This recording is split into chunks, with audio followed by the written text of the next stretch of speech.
important pour le président de la République donc d'être mis au parfum de toute cette situation parce que les travailleurs sont au cœur de tout ce bruit qu'on entend aujourd'hui dans l'espace social, dans l'espace où évoluent bien évidemment ces travailleurs, mais également dans un contexte où on prépare un pacte de stabilité sociale qui, je vous rappelle, le Premier ministre aura l'occasion, d'ailleurs au moment où nous parlons, le Premier ministre est en train donc de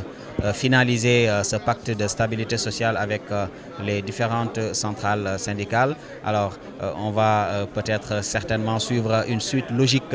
avec le président de la République, Bassirou Diomaye Faye, qui a donné, va donner cette suite, voilà comment ça va se passer, quels sont les termes qui ont été retenus entre les centrales syndicales et le gouvernement. Alors, un pacte de stabilité sociale, je vous le rappelle, comme l'a signifié le Premier ministre dernièrement au Grand Théâtre, un pacte de stabilité sociale qui va se faire ou même qui va être acté dans la vérité et aussi dans une parfaite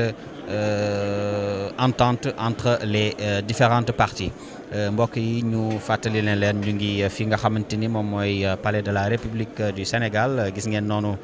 actuellement ñu ngi assister à l'arrivée des membres du gouvernement gis ngeen ku mel ni Moustapha Ndiack Sarré nekk porte-parole du gouvernement nekkit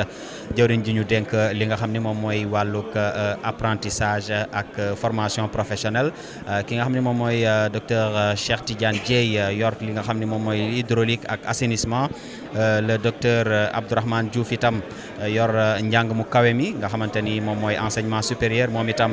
ñu ngi gis mu agsi gis nañ tamit ki nga xam ne moom mooy Mamadou Thiam Ibrahima Thiam autant pour moi nekk tam ki nga xam ne moo géré lii dik évolution PME PMI yi ak seen doxalin Yacine Fall mu ngi noonu moom mooy ki yor wàllu diplomatie bi ministre des affaires étrangères et donc gis ngeen tamit ministre des forces armées voilà gis ngeen noonu jëwriñ yi ñu ngi ñëw actuellement pour installer wu mën a daal di commencer li nga xam ne moom mooy liggéey bi nga xamante ni le président de la République daf koy tàmbali ak ñi nga xam ni ñoom ñooy les centrales syndicales gis ngeen ki nga xam ne moom mooy Moustapha Guirassy moom itam yor éducation moom itam teew na fi gouvernement bi yëpp ñu ngi fi. Voilà certainement ñu ngi fi xaar itam ki nga xam ne moom mooy le premier ministre Ousmane Sonko mu teew moom itam fekkee li nga xam ne moom mooy waxtaan wi nar a am ci diggante syndicat yi nga xamante ni ñoom ñoo nekk ci différents secteurs de développement ici au Sénégal muy nekk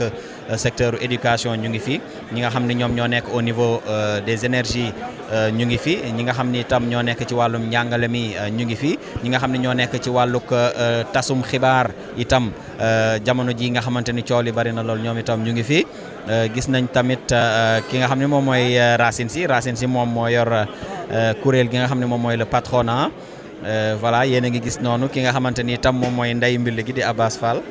moom itam mu ngi noonu daal di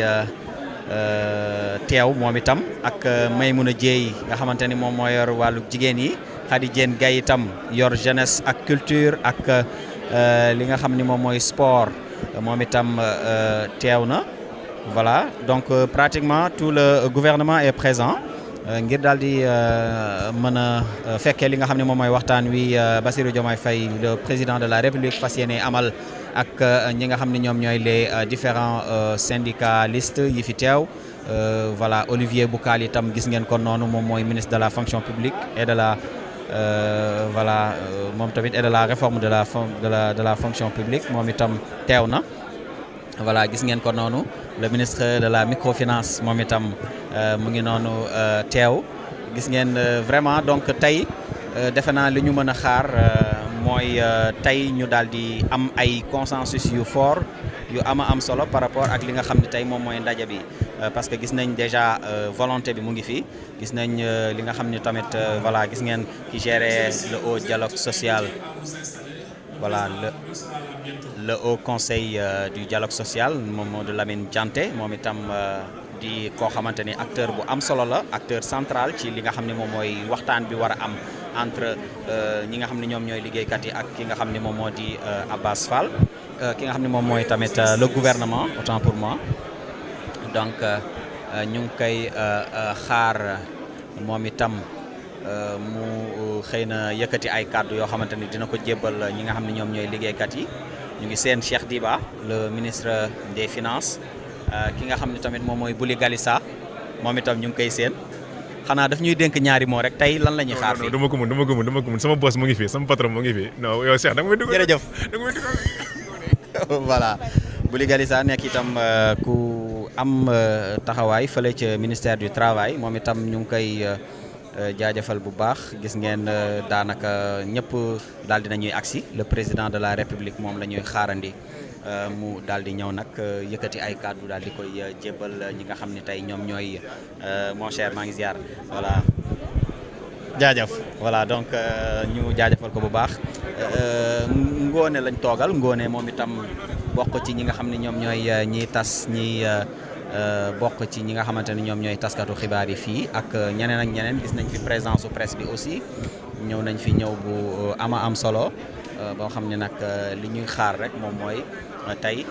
ñu mën a am ay consensus yu am solo yu fort yoo xamante ni tey dina mën a tax liggéeykat yi daal di mën a maanaam poursuivre li nga xamante ni tey moom mooy li ñu bëgg parce que rappelé nañ ko ki nga xam ne moom mooy le premier ministre ba mu organiser ndaje bi nga xamante ni mu nga amoon fële ca Grand Théâtre ñu waxtaanee ci li nga xamante ni moom mooy le passif social bi nga xam ne war nañ ko mën a régler war nañ ko mën a lijjanti donte sax régime bu précédent bi moom moo ko fi bàyyi waaye itam ay mbir la yoo xamante ni ay jéego yu ñuy war a mën a teg la ba daal di trouver ay mécanismes yoo xamante ni dina mën a tax ñu daal di am consensus bi ma doon wax léegi muy ay kaddu yoo xamante ni dinañ ci war a mën a déggoo kenn bañ cee gaañu ñëpp daal di ciy gis seen bopp donc defe naa loolu moom mooy li ëpp solo ci tey ndaje bi nga xamante ni tey ñu ngi koy am fii donc ñu xaarandi rek le président de la République dans un moment